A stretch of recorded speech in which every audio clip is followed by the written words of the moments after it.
sasakyan. Pero hindi siya uminalan na magkaroon ng sasakyan dahil siya ay lumisan. Now, think of this one.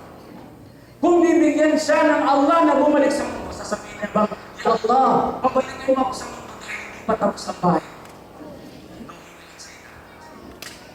He will not ask Allah to go back into this world just to finish para tapusin ang gusto niya. No. Wala. Ang Allah subhanahu wa ta'ala ay nagbigay sa Quran. Sabi ng Allah, وَأَنفِقُوا مِمَّا رَزَقْنَاكُمْ. Before I am going to explain my real topic, I just would like to establish ko muna. Sabi ng Allah, وَأَنفِقُوا مِمَّا رَزَقْنَاكُمْ. Gastusin mo. Gamitin mo. Gastusin mo. Spend what Allah has given you, has provided you. Gastusin yung binigay ng Allah sa iyong rizq. How many rizq Allah that you receive every single minute?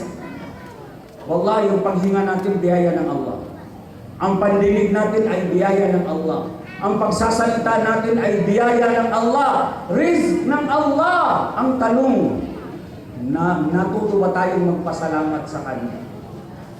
Kung bibilangin natin ang mga bagay na ito ay hindi natin mabibilang. Sabi ng Allah, وَإِن تَعُدُّوا نِعْمَةَ اللَّهِ لَا تُحْصُوهَا. Kung bibilangin nyo ang mga biyaya sa iyo ng Allah ay hindi mo kailanman mabibilang. Wallahi, hindi natin mabibilang ang rizq ng Allah subhanahu wa ta'ala. Ang sabi niya, وَأَنفِقُوا مِمَّا رَزَقْنَاكُمْ. Minsan, ang isang mapera, ang isang mayaman, siya ay nakakita ng mahirap. At sinabi niya sa kanyang sarili, Alhamdulillah sapagkat ako ay hindi naging mahirap. Ngunit ang isang mahirap, nakita niya man ang isang baliw. Sabi naman ng mahirap, Alhamdulillah ako ay hindi naging isang baliw. Ibig sabihin, ang unang lesson mga kapatid, huwag laging nakatingala sa mas mataas sa iyo. Sapagkat kahit gawin man natin, قالوا لن نؤمن حتى نؤتى مثل ما أوتي رسل الله الله أعلم حيث يجعل رسالته.